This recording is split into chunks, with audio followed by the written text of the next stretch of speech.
Going, everyone? This is Lawrence Henderson once again with the Hot Takes podcast, where we always are humble, open, and transparent. And today I have a special treat. I have my buddy, my brother, my friend, Jason Young, who is going to drop some nuggets and dynamite bombs on you today with our topic. But before we do that, I'm going to let Jason introduce himself because he's doing some awesome things out in this world. Lawrence, that's quite an intro. I'm not sure I can live up to that. We'll see, though. I appreciate that. I'm Jason Young, founder of Ballistic Coaching. I'm a husband, a father of 4. I'm a special needs dad. I've been in business for myself for 12 years and now doing the coaching thing as well. And you and I met doing our coaching training. We just put in so many hours, hundreds of hours of getting to where we are in the coaching journey now. And it's so great to see where you are now. And I'm glad we can link up today. So let's get down to it.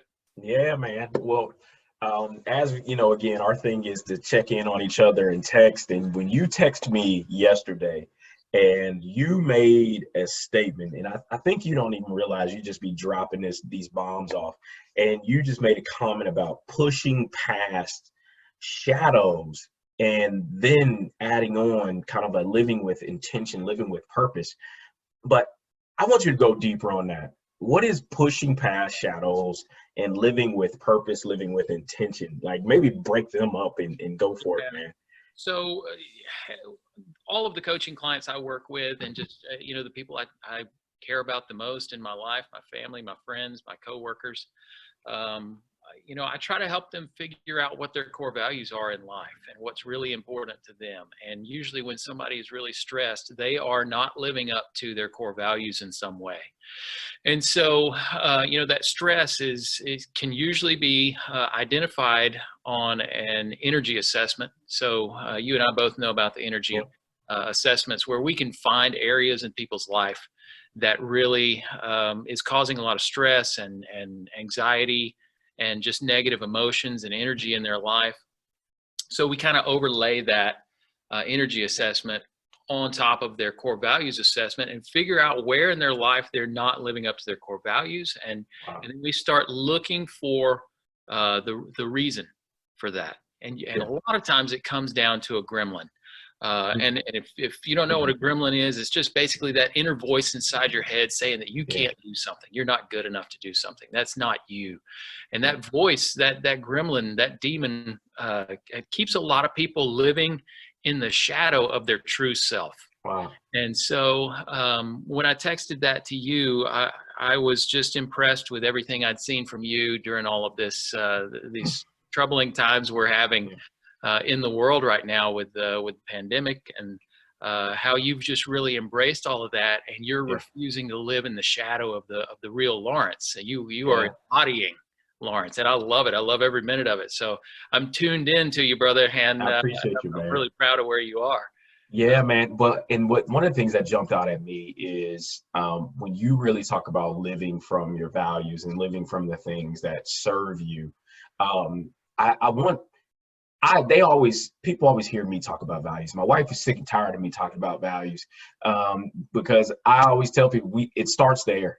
And if you're not clear on the principles you stand upon, then how can you be clear about anything else? But for those of those people out there that are still kind of, I feel passionate about things versus living with a full intention and really after those things that's serving you, like, help people understand like how important it is to live and connect to things that are serving you. Yeah, that's a great area to talk about. You said passion, and for a lot of people, passion is a source of ultimately it can be another one of those areas where it's stressful because passion comes and goes. Motivation comes and goes. But self-determination, that drive inside you to do what's really important to you, that you're convinced no matter what, I'm going to die doing this because it is the right thing to do. That kind of thing is what keeps you going. Wow. So passion and motivation, they come and go with the wind. And I wish I could claim that as a great thought of my own, but you know, as an Alabama fan, I'm a big fan of Nick Saban, and I heard him talk about how motivation comes and goes, but if you've got the self-determination to do what's right and do what you have to do in the very next step. Don't worry about, you know, the scoreboard. Don't worry about the season. Don't worry about national championship. Don't worry about your career. Worry about the very next thing that you have control over. Yeah. And be determined to do that right. And then once you do that, worry about the next thing and the next thing. And then it starts building this foundation of success and ultimately happiness is really what it boils down to, and fulfillment in your life. So, you know, that's kind of where I was banging around with that text I sent you yesterday, and I'm glad it resonated with you. No, man, and again, just that statement in and of itself, just talking about that very next step. I'm a huge movie buff, man, and anybody knows me and my brother, we love Rocky and now Creed, and I love Creed 1 where he's training to fight that championship fight, and Rocky's like, look, slow down, just like it's one punch at a time, one step at a time, and it just kept repeating, it's one step at a time, one punch at a time, and now I think in life. But because I say social media is the best and worst thing that's ever happened to us as a society, because it gives us a glimpse into what can be, but it gives us a glimpse into where we're not if you allow those gremlins, as you alluded to feed on you, and you begin to exercise and allow that negative talk to rule in your life. And I really love how you just it's the eat an elephant one bite at a time kind of mindset that you have. But I think when you get that granular and you get down to the nitty gritty of like, all right, what does one bite look like? What does one step look like? What does that next step look like? I think it makes it palatable for people, and it also gives them an opportunity to like, you know what? I actually can create these series of small wins for myself. I can do that, right? And I think that's really what you've seen with myself is, again, I'm nowhere close to what I wrote down on paper, but at least I started, right? Like I started in that direction, and I thank you for being who you are to me and doing those little quick check-ins. Like, you don't know what that means, and like a quick check-in from you reminds me of all the other conversations we've had. And I would tell you, in this season of anxiety, this season of the unknown, what are things you've done to make sure that your shadows don't rule in your life? Oh man, it's a temptation to let those shadows rule every day, but you have to have that self-determination to be able to fight it off. But you know, if you know anything about me, lately, especially, I've really embraced the Stoic philosophy towards life, and I'm reminded of Epictetus, or how he, and this is paraphrasing, but basically he says it's not really what happens to you that matters. It's your view of it and how you take it in, and how you process it and what you do because of that. So, you know, going back to what you said, you know, eating an elephant one bite at a time, you know, is how did we get here? We dug ourselves a hole. You know, if we're in a bad spot, we didn't just fall in the hole. We dug it one shovel at a time.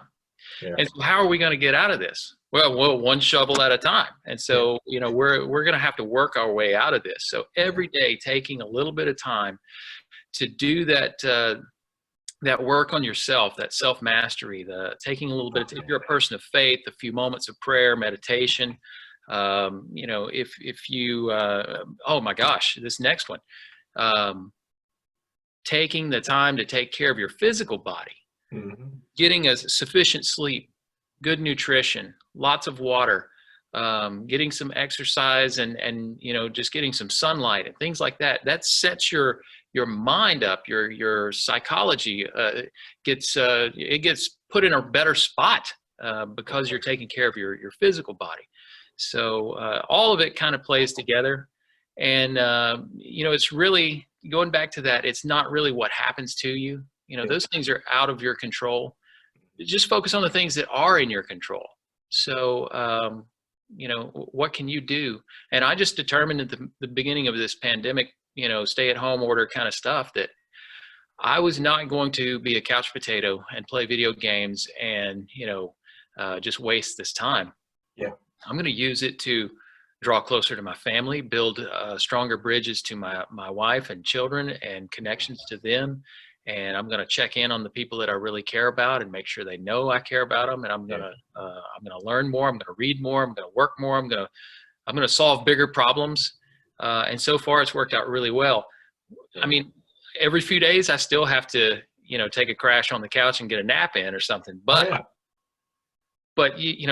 controlling the things that you can control. Huge, man. And only concerning yourselves with those is huge.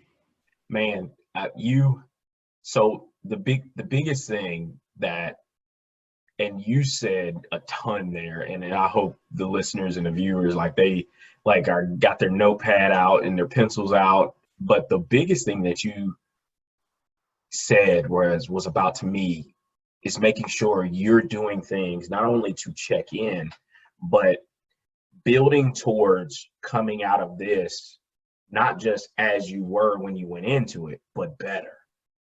And I really believe the residual effects of people taking action in this moment and being intentional about how they're developing, about how they're engaging, how they're checking in. I believe this is creating a next normal, which almost looks something like old school family, of how people led from their personal mission statements. And then if they were a part of organizations whose mission statements weren't in alignment, making conscious decisions like, you know what? I actually learned how to love me again. Yeah. I actually learned how to love my family again in this pandemic. And you know what? I just don't fit here anymore. I gotta go. Wow. And I think if leaders aren't being proactive the way that you're saying and making sure they're leveling up to be prepared for people that are about to make these conscious, very thought out positions, because all we've had is time to think about what's really important to us. And I told somebody the other day, I said, this is really flushing out what's important to people. Right. If you're allowing yourself that headspace to be still, to be quiet and sit with it, you're like, man, that really wasn't that important. And so for you as a business owner, as a leader of people and doing your check-ins, what are some of the things that you're discovering?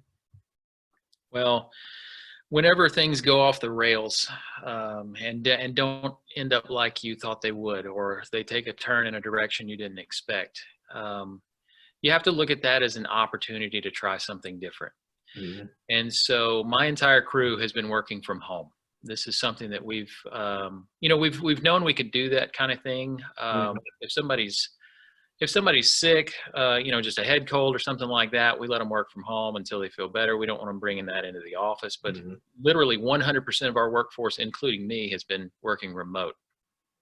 And while there are lots of things that I miss about having everyone nearby and just being able to pop into a meeting or, stand in somebody's door and check in on their family, that kind of thing, it has caused me to be much more intentional about reaching out and trying to connect with people, and rather than just depending on the space or the nearness of someone. And so it's kind of been an internal change for me as well. It's like I'm being much more proactive, and I kind of went off the rails from your question there, but we'll get there, basically, it all comes to that Stoic philosophy again, that I think I sent this to you as a text one time too, but whatever is impeding the path forward, that's what you need to go after. You need to attack that. You need to focus on that. That's the way forward, not trying to ignore it or try to go a different direction or whatever it is. Whatever's standing between you and where you want to be, man, you've got to own that. You've got to go after it. You got to tear it down, and you got to move forward. That's the way forward. So it's kind of been a fundamental shift in how we do business, how we relate to each other in an interpersonal way, and then just forces us to, you could go all day without talking to another person if you're not intentional about it. and you keep doing that day after day, now you start getting lonely. Now you start getting disconnected, that kind of thing. So it has taught me to be more of a people person. Yeah. I'm naturally a more introverted person, but this has kind of been a growing experience for me in that way. So For I don't sure. know if I answered your question, but that's kind of No, what I've taken away. dude, and again, when we start talking about, living with intention, I think that in and of itself, and the part of for me is, again, why I think we're going back to it takes a village mentality, because I mean, talking about introverts and extroverts and all the rest of that stuff, I mean, that's last 20-year business talk and Right. personality assessments and all the rest of that stuff, where before they were talking about servant leadership. They weren't talking about personality styles. They were talking about how do you model being the best leaders or the best servants. And again, you can't be a servant from the sideline. Like, Right. you actually got to be in the game. Yeah. And I really believe where you were going, and I love the beautiful approach that you took to, you no longer have the luxury to bypass obstacles. Like, you have to reframe and look at obstacles like opportunity, because why is it an obstacle in the first place? That's mentally, spiritually, emotionally, whatever it is, and however it's showing up. Right. This time has given us a mandate to address what we see as obstacle, and then, okay, are we now defining it, refining how we're seeing it, or we're repurposing some information to now treat it as it should be and see it for what it really is. And I really think when you talked earlier about, pushing through those shadows, I think it was a clarifying moment for you to really call things as they were and then address them. Right. Okay, we're not talking about push past just the hurt and the harm without doing some actual real self-awareness and self-management work. No, that's totally, like, we're saying go do that work, because that's the real sweat equity, is when you know why a thing is a thing in your life, and you can put some framework around it. You know how you have a plan of attack to go through the thing, not skip it, jump over it, push it to the side, or have somebody help you with it for later. But I think that's the real reason why we got into coaching. And so what is your approach to what's Coach Jason's approach to helping people kind of attack these obstacles? Well, coaching is not therapy. Yeah. So if there's some kind of underlying, emotional scar or something like that, I mean, I don't even address that. My wife is a therapist, and that's why I had to come back up to the office to do this, because she's on a therapy session right now, and HIPAA laws and all that. I can't be in the room, all that. Exactly. But there's value in that. But when it comes to things that coaches can address, for me, it really comes back down to what's important for you. What's standing in the way? Okay, now let's figure out why that thing is standing in the way. Yeah. And a lot of times it goes back to what I was talking about, that gremlin. There's this voice. So to bring it personal to me, so that I don't just talk in generalities. I'll talk to you about the shadow of me. Shadow of me is the background character. He doesn't want to step out into the limelight. He doesn't want to go on the podcasts and talk about these things. He's the background character. He makes all the other stuff happen for his clients, and doesn't get any credit, doesn't want any credit, all that kind of stuff. But that gremlin for me is, well, you don't really have anything to say, or you're too young, or you're too inexperienced, or you never worked here, or you never did that, you don't have a degree in this. Who would want to listen to you? You don't know how to use this technology. All these things that can speak to me. And I just have to say, part of one of my values is investing in other people. And because of this pandemic now, I'm no longer scared or reluctant or whatever to get on a web conference and talk. It has removed that barrier of unfamiliarity, or just getting out of my comfort zone, or those kind of things. So I mean, a lot of times things can be overcome just by doing them. Yeah. Just do it. We're adults here. Try it. Do it. Yeah. Stop Yeah. making excuses. You just have to own it at some point. And so that's the junk that I had to own to be able to come do something like this today, is to refuse to live in that shadow and be the background character of myself and step into the person that I know that I can be. Yeah. And that's where the most value is. That's where the most fulfillment in my life is. It's where the most value for other people around me is when I'm truly living according to myself and not being just a shadow of who I'm supposed to be. Man, that's so as you were saying that, man, I was thinking about, and people always say, well, what would you as an adult say to your younger self? But I like to ask people, what would your younger self say to you now? Right. And my younger self would in some cases call me a punk. Like it'd be like, you are, wow, like you're afraid to do what?